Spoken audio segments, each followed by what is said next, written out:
So who thinks they got this? They got this. They could totally walk in and handle this. We think our table's pretty good. Okay, so one of you has to volunteer. I took notes. I'll volunteer. Okay, so Brian, I'm the principal in the school, and you are me. Please.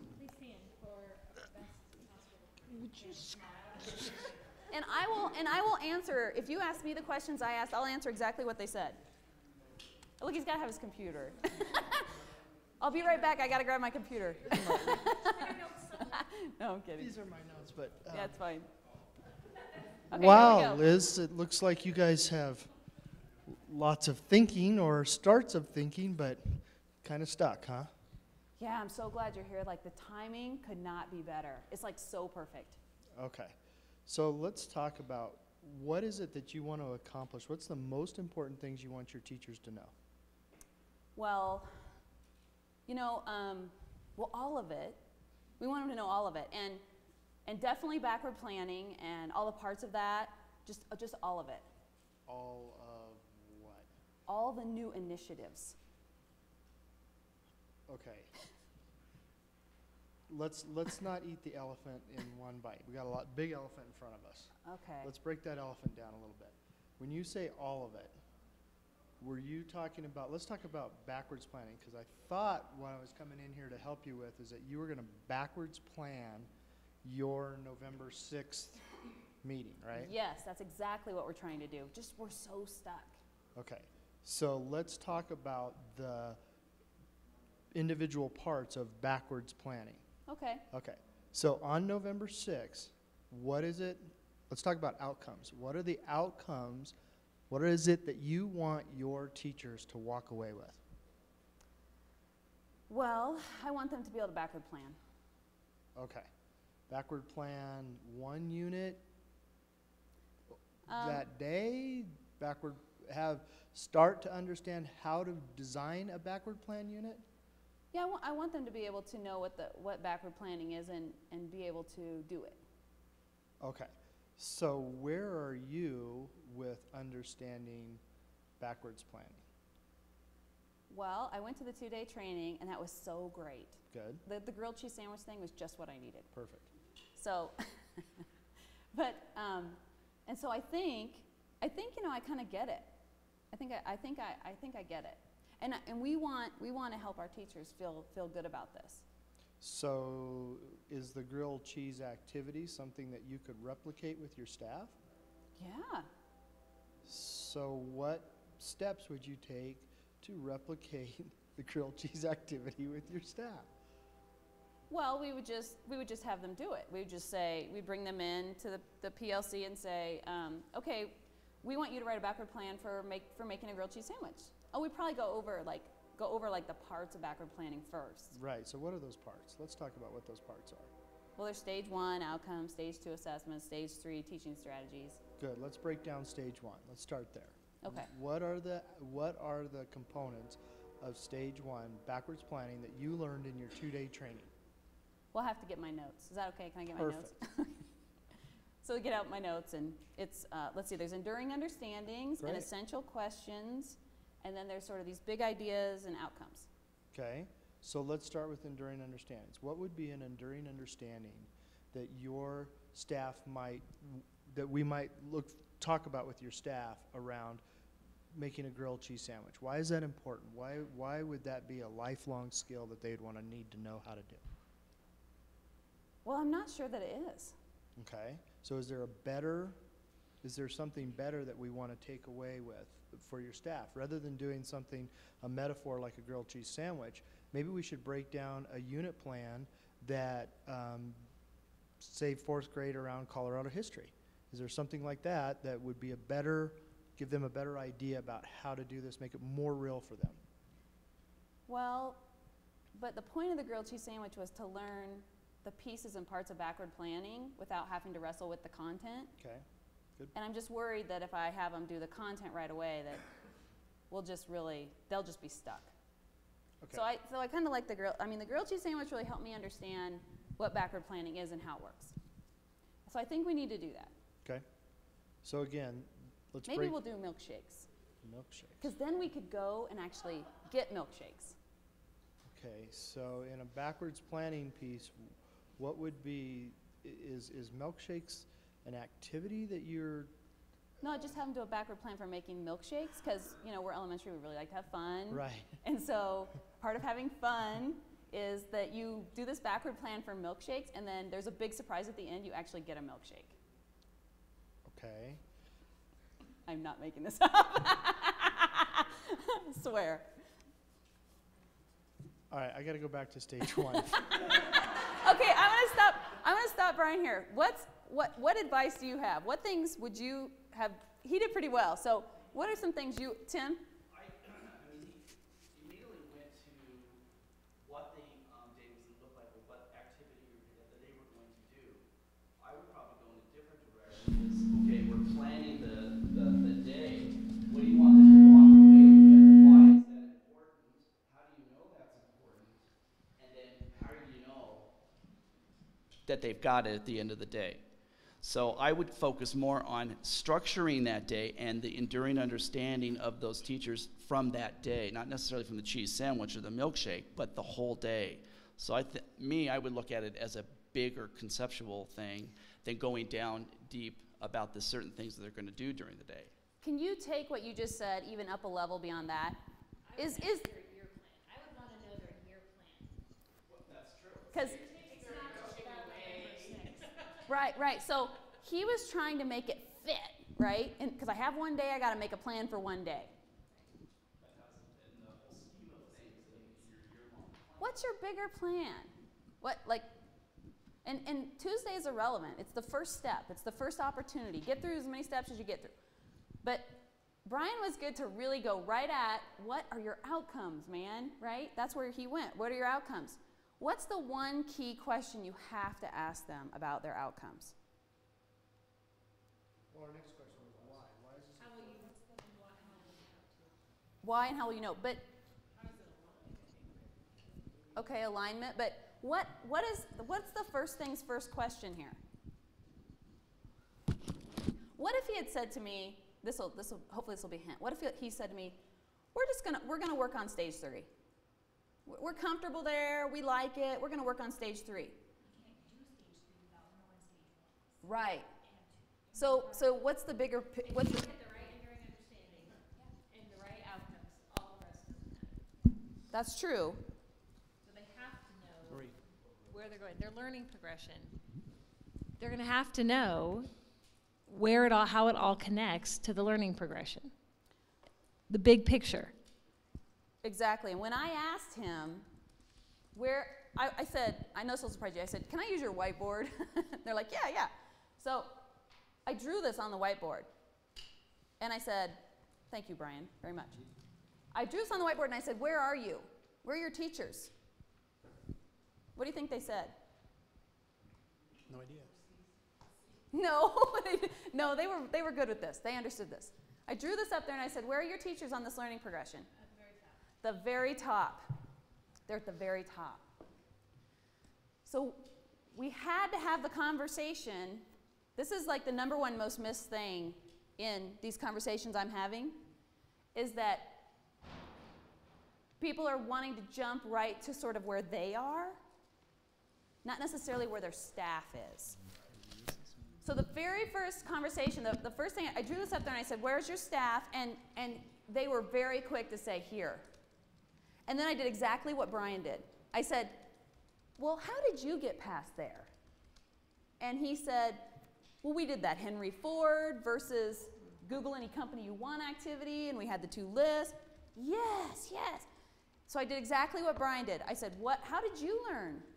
And he gave me that answer, and I said, could you do that with your staff? Yes, that would be, and the teacher and the BRT, they were really excited about that. Yes, we can do that. Our teachers will love that. They will learn from that. And that will get us a little further down the road on this piece. Why a world-class education? So first is why a world-class education. The second half of it is what is it? And then they could move into the 3 pieces in backward planning. So they were down here. And the moral of the story is, this is what's going on, I think. just based on this conversation, they feel the urgency to teach all of this tomorrow. Yes, they do. And they want to do it as fast as they can. And when I said, well, this is just one day, and your backward plan should be for like the whole thing. Like if you say, okay, by the end of the year, I call it success if I make it through stage 3. So I'm going to start up here, and then I'm going to go here, then I'm going to go here, here, here. And that's going to be my big picture plan. And if I get that far this year, I'm happy. And then PD and others will have opportunities for teachers that are way ahead to get down in here. So the big plan and then the path through it. So somehow we have to help them see you can't teach your teachers all of those boxes on Tuesday. It's just so helpful.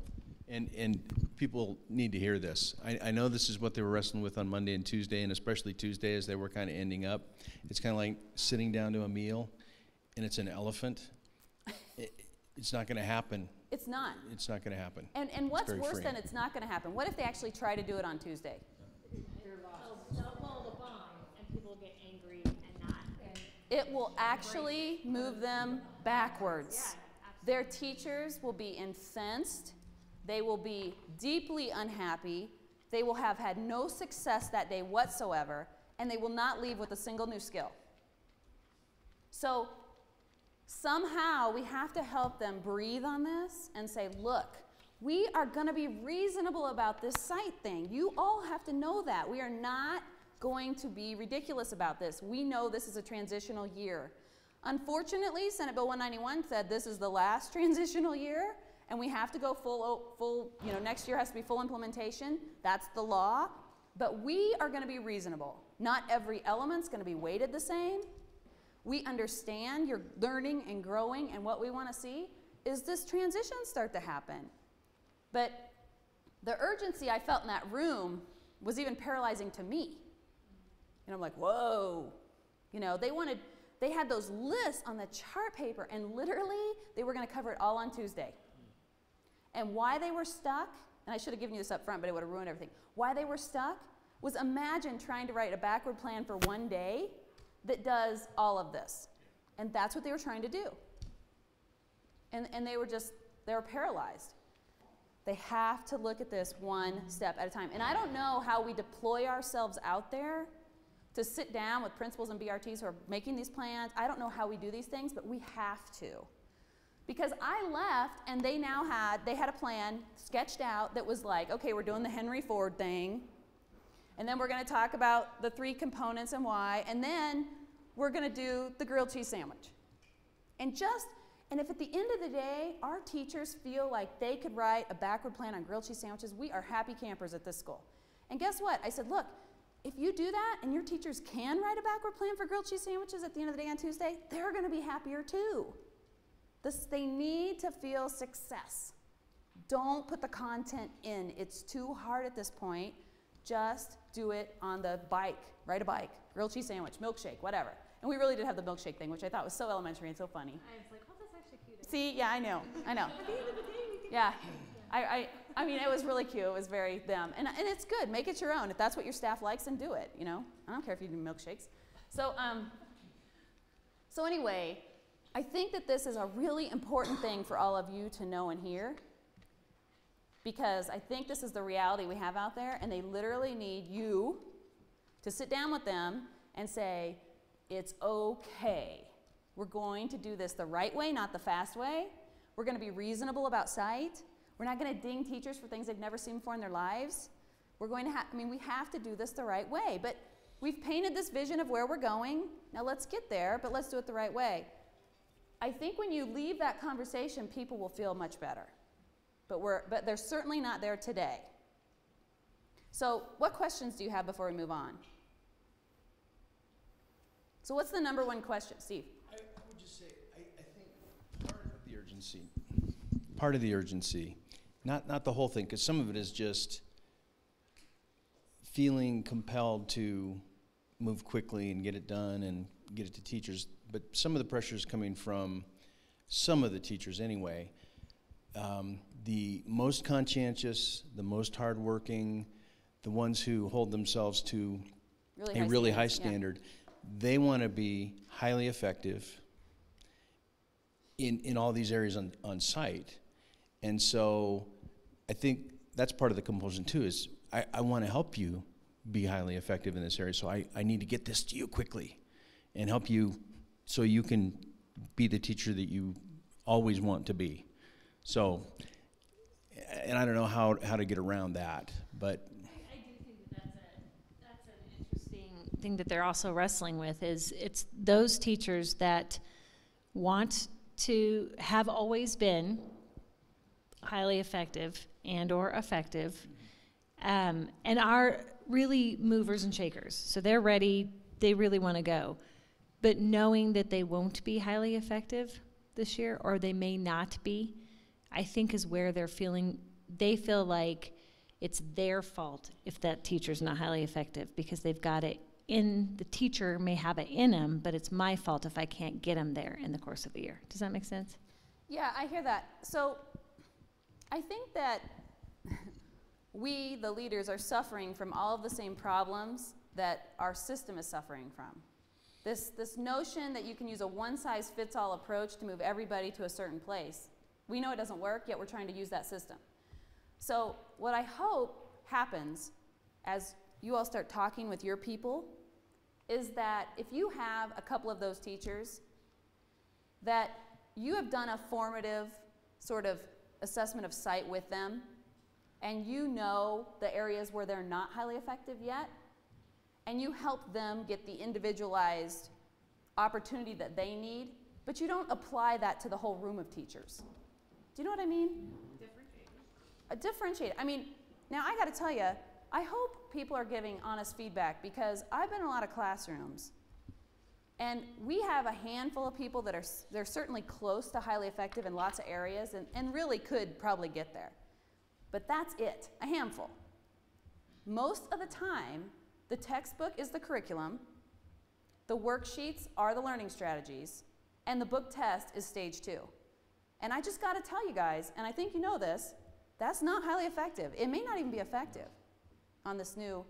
And so Jim Collins says in Good to Great, the very hardest thing and the very most important thing and the first thing you have to do to go from good to great is to confront the brutal facts about yourself. And I'm not sure we're there yet. Brian? Sorry. Yes. I think it's interesting because I think there's some avoidance going on. And I think that avoidance is somewhat blaming around why. Why would I have to backwards plan? I've had this great lesson for all these years, blah, blah, blah, blah, blah. Why? And I am guilty of this a little bit. I was like, why? And then took a stab at a backwards plan for our aspiring to the principal cohort. It only took me close to a month, but it was good. I mean, I really felt like, and the feedback that we got from the learning that night was powerful. And it was only because I went through the stages. It was hard. It still isn't perfect by any stretch of the imagination, but I really felt like, and I'm not sure our principals from my lens and our lens have done that yet. And so this very scenario, I'm thinking about my principals to say, what have you planned, hence the last 2 days, and have you struggled with it? And then be able to articulate to the teachers, this is tough, this does take time, but when you do it, the outcome, the lesson, is so much more powerful because it's so much more thought through. And I think the avoidance is that piece of, I can't, so therefore we're stuck. And that goes back to that, let's not eat the elephant in one bite. Right. I mean, I think success in Douglas County School District looks like most of our teachers have developed one, not perfect, good attempt at a backward planned lesson, done it with their students this year, and have received feedback on it. And I think if we get that far, we should all stand up and cheer in success. And I think we have to set that as the expectation for people so that they don't think that it has to be all of this and perfect tomorrow. Because first of all, impossible. So let's just get over that. Not possible. I mean, we can't even do that, right? We can't even do that. So I think we have to really, and the other thing is, the more you all feel very confident in this, and the more we can deploy ourselves out and help people, the better it's going to be, because it's that one-on-one conversation where you sit down and you say, look, we walked around your school and this is what we saw, right? Right. This is what we saw. I mean, let's be honest with each other. I'm not going to write it in the newspaper, but let's be honest. Okay, so let's talk about where your staff is, and let's talk about what's your pathway forward, and what are you going to do with that outstanding teacher in room 1, 2, and 3? Because they probably could get there, and what a great success for your school if they do. So how can you coach forward those superstars, and then deal with the fact that 80% of your teachers are pretty much in this spot, and help them? If you can't differentiate for your teachers like that, how can your teachers be expected to differentiate for their kids? So this is kind of where we got to get. And I think that the first step on that is sort of having that hard conversation about confronting the brutal facts, and then being freed by a plan to move it forward. I think we can get there, and I think that our leaders are ready for that. Some of them are way further ahead than this, but I'm guessing the bulk are here. Okay? Anybody agree, disagree? There was, Robin, you had something. Well, I was going to say it really helped me when we were having a conversation saying if you take the time to really develop a phenomenal backward plan, the alignment to site is direct. Right.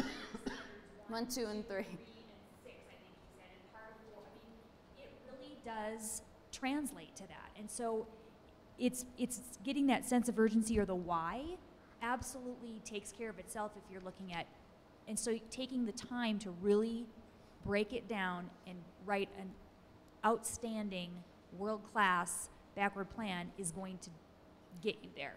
And with some people, I think you need to say this. The teacher the AP teacher who says, I think this is crap and what I do is amazing and, you know, all that. Here's what I said, because I was a high school principal, so I had plenty of those. And here's what I would say. Just do one with me, and if you still feel that way, I'll surrender. Just do one.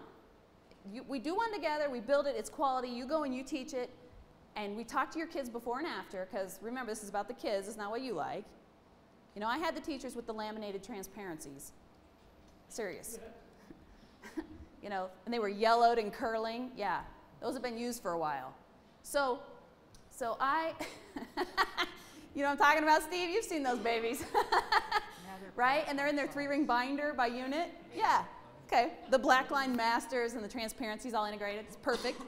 So I had those people, and that was my thing. I sat down with them. I said, look, I'm not saying you're a bad teacher. I'm saying give this a try. Let's do one together.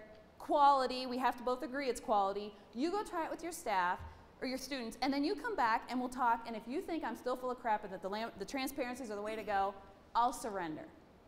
I lay her out there. And I have never had a teacher that didn't come back and say, oh my gosh, I'm such a better teacher now. So I think that's one of the key points that you just made, though, Liz, is I think we have people that think because I have to do this, I'm a bad teacher. And I think the conversation has to be, you're a good teacher, but we could do better. Right, we know we more could be now. better, and change that conversation from bad to I have to fix you to we can make you a better teacher, or we can work together to become a better school. And I'm not sure that we're there yet either. Yeah, I agree with that. So somehow we have to empower leaders to have that conversation also, that like this is not about you being bad. I mean, that's silly. This is about a fact that we know more about teaching and learning today than we've ever known before, and our students deserve the best we can do. And so we have to continue to develop, just like physicians or anybody else. Well, it's why when you asked the school that you were at about where they were in the learning progression, you have to do that first set of common ground, common understanding to the why we're doing this, so that they understand it's not about them. Mm-hmm. Because we had a pretty deep conversation Monday and Tuesday with a group we were working with, where teachers' data points about their effectiveness are coming from things like parent satisfaction and student achievement. And so if they are really, really successful with parent satisfaction and student achievement, they're struggling the most, I think, with connecting the dots to why I need to teach differently. Yes, totally agree with that. That is absolutely right.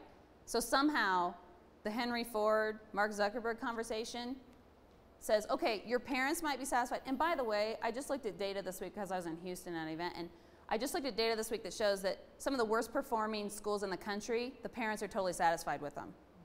So I think we have to be careful about that. But, and we also know that standardized testing doesn't measure the most important stuff, so that too. But I think that the other side of this is, if you can get to a point, and you obviously wouldn't say it this way, but if you can get to a point where you say, that's great, your parents are satisfied, and your standardized testing scores are good, but if we continue down this pathway, the American economy will implode. Because our kids are not prepared for the jobs that they'll want in order to have the quality of life we've had in this country.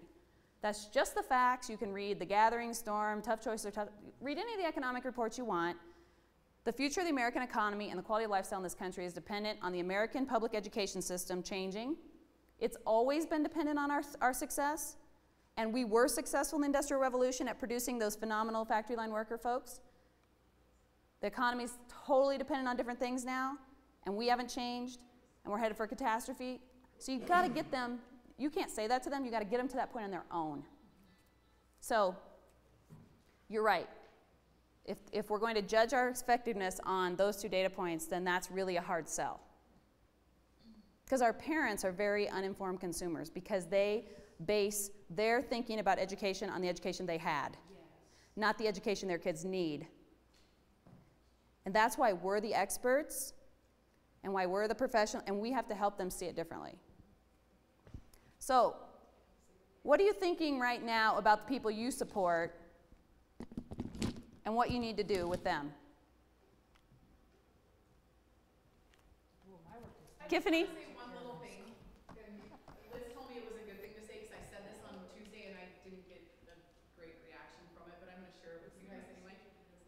Oh, okay. I have such a loud voice. I never worry about the mic. I know, and I heard her at our meeting yesterday. I'll use the mic, Judy. Okay. A lot of these conversations, and Liz, I think two things about what you said about trying it once with me. The feedback thing is huge, or else they just take what they've been doing and they plug it in the boxes and they're like, backward plan, ta-da. But it's not. It's not. So unless they get feedback as to why that's not that way anymore, it doesn't work very well.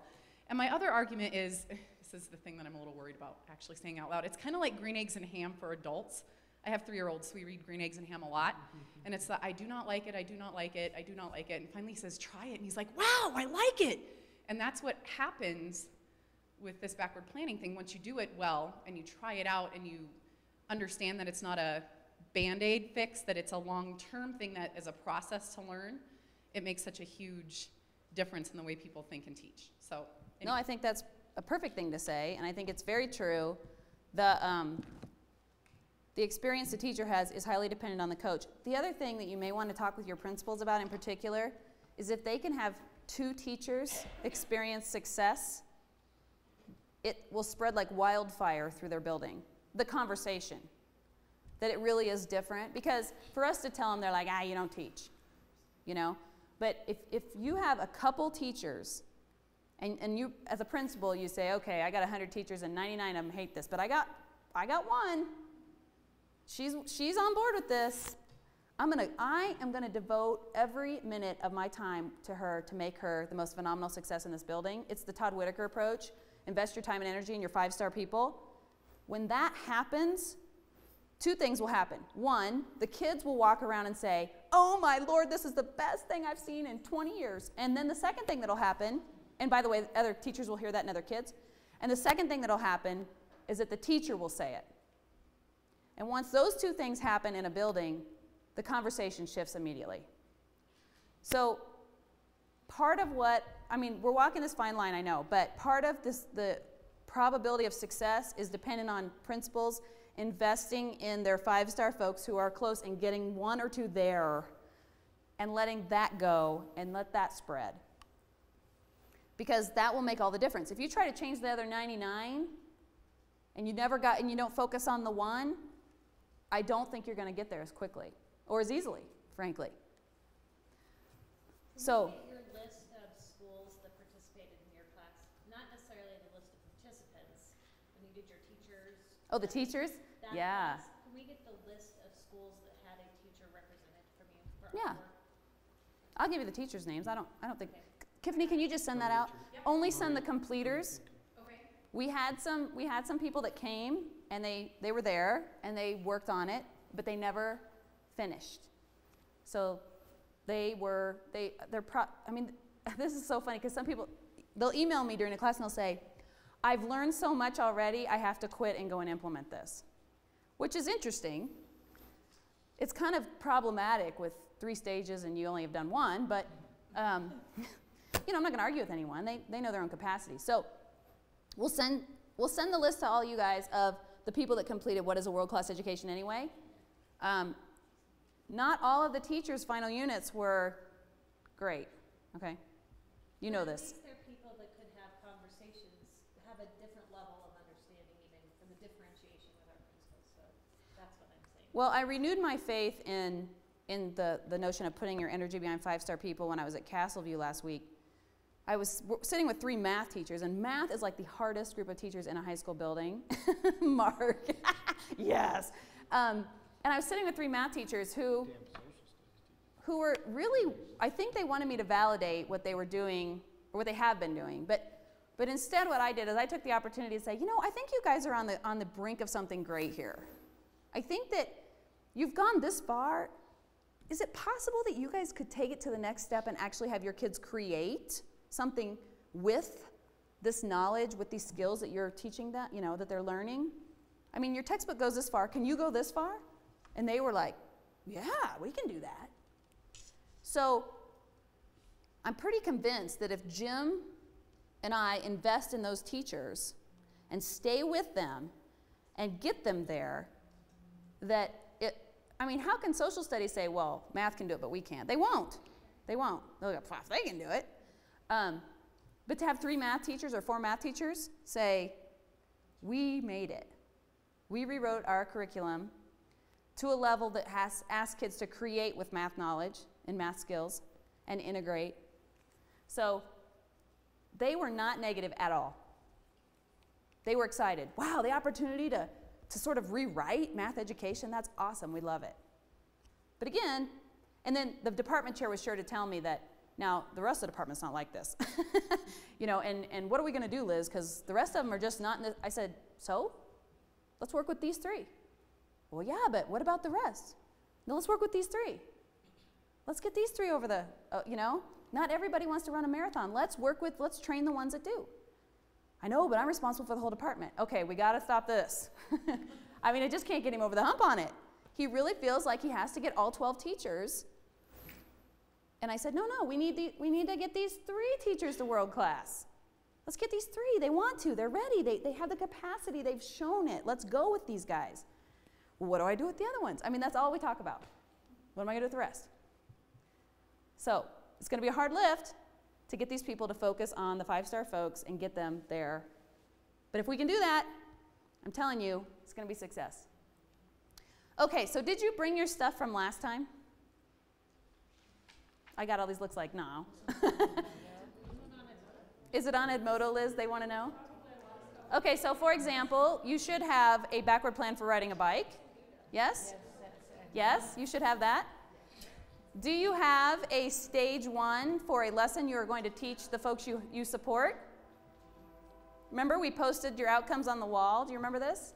We did that at the end of the day, remember? And if I accomplish nothing else today, you're all going to leave saying, where are you on the learning progression? You know, you're going to start out with that conversation. So you should have a stage 1, and then you should have a rubric to evaluate stage 1. Am I ringing a bell? Yeah. Okay. I was worried because you're all silent. This is not a good sign. Not a good sign. Okay, so where I think we were is that we were working on stage 2 of what you're going to teach your folks. This is like the hardest stage, I think. Well, one's harder, but stage 2 is pretty hard too. Where you naturally integrate formative, interim, and summative assessments that don't teach the pieces, or don't assess the pieces, but go try to assess the big. Is that where you are, is working on stage 2 for the plan and that you're going to teach, or did you get that done? We need to revisit ours because we lost our rubric part. Okay. We need to get it. So let's do this. Let's take about 30 minutes to kind of get on track here. So what you should do is look for your backward plan for bike riding. You should look for your backward plan for what you're going to teach the folks you support. See if you've got stage 1 done. I feel like I need a checklist here. And see if you've got your rubric to evaluate stage 1 done. Because I remember I passed out some plans, and we were going to use your rubrics to evaluate the quality of those plans. Do you remember that? Yep. And I remember you all having big, heavy sighs when I passed out those plans. Like, oh, Lord. We're not there yet. So, ride a bike.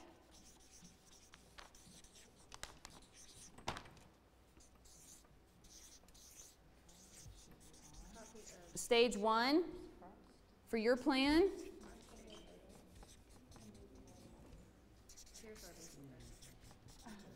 Stage 1 rubric.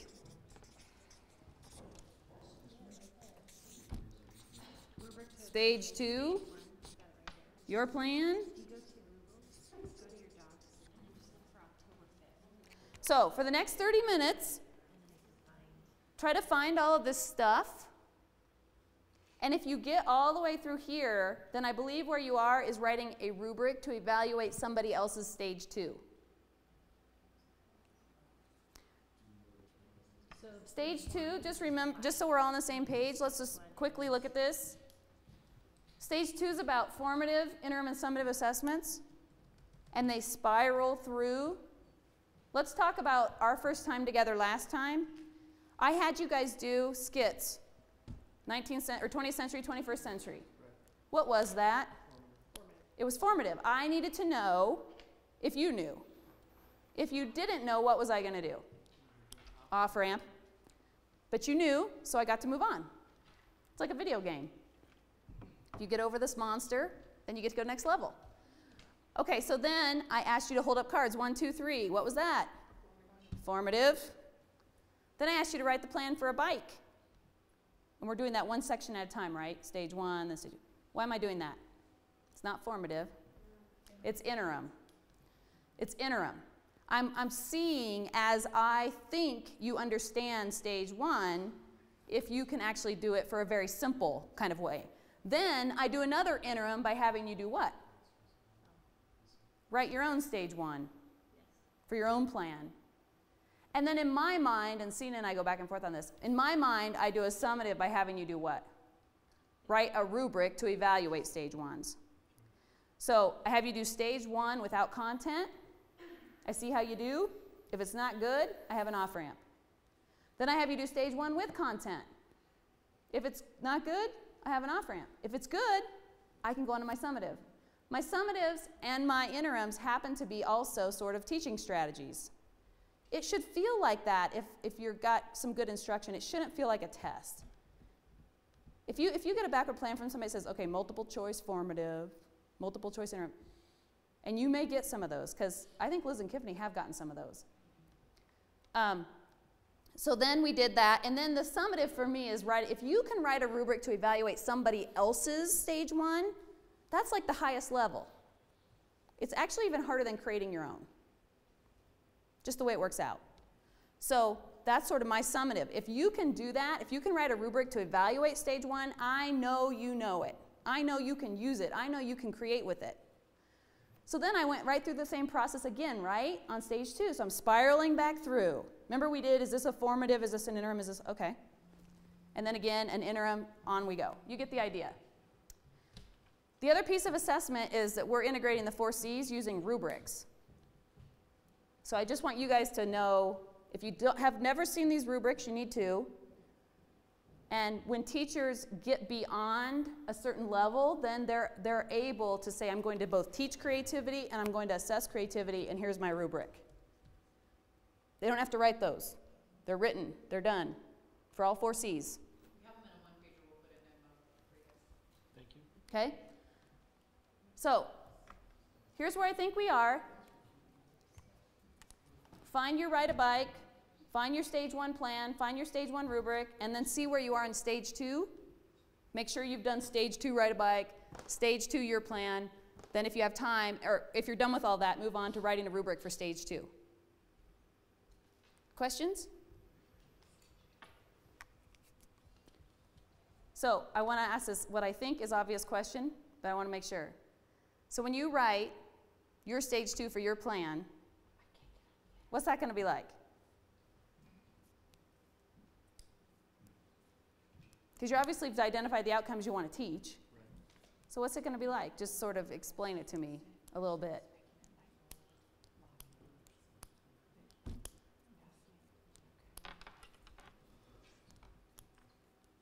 Well, let me share what my thinking is right now. Yeah. So you asked a question a few minutes ago about, so where do we think our principals are currently? And so just a quick clarification. So what you're wanting us to do right now is around ride the bike? So if you haven't done ride a bike for stage 2, you should do that. Okay. And let's use that as the example. What will stage 2 have in it for ride a bike? Mark, what will have in it?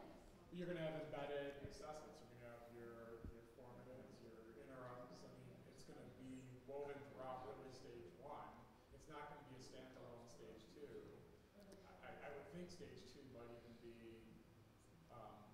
what is my summative going to look like, really? Right, so stage 2 will have all 3 kinds of assessments in it. I always put my assessments in both stage 2 and stage 3. Why? Because my stage 3 is literally my plan for teaching the class. So if I'm going to use a formative, I got to have it in there. But I also list it in stage 2 because then I check my alignment to stage 1. Will you have a formative, interim, and summative assessment for pedaling in your bike unit? No. Why not? There's all these components to riding a bike. There's pedaling, steering. I assume you have these kind of thought out, right? Balance, rules of the road. Okay. Will you have a formative, interim, and summative for each one of those things? Why not? The summative is putting it all together. What about formative and interims?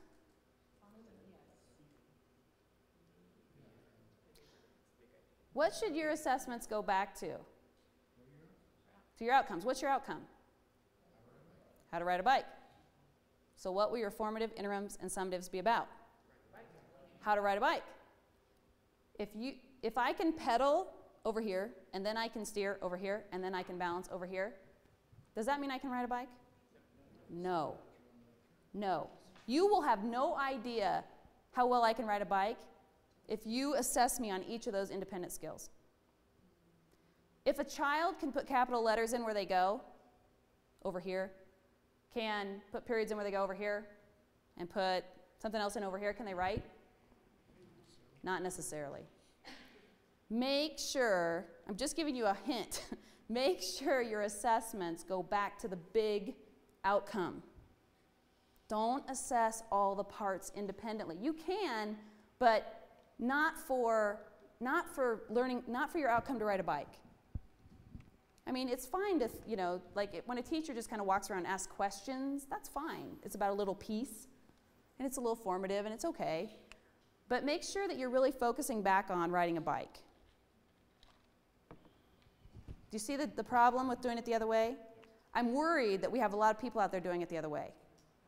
I have this sneaking suspicion because we have taught that way. Today we're doing straight capitals. Tomorrow we're doing 2-finger spacing. And what we say is, I taught straight capitals, I taught 2-finger spacing, these kids can write. And they can't write. Because there's a difference, the parts do not equal the whole. when we're talking about these big skills. But the whole does equal the parts. If you can do the whole, you can do the parts. But isn't the value of the parts being able to respond to people that can't do the whole? So if I can't ride a bike, isn't it my responsibility as a teacher to look at that performance and say, here's the piece you're not getting. Now I have to teach you this specific piece. You have these other three, but this one, pedaling, you don't have. Right, so exactly right, but when you assess it, won't you assess my ability to ride the bike? Right, I would, but I would also want to know, I mean, I would have to know enough as a teacher to know, here's the piece that you're missing, that if I got you to get that piece, you could do that. Right, The so RTI model. what if I had a rubric, riding a bike, and on the world class column it says pedals and balance, you know, whatever.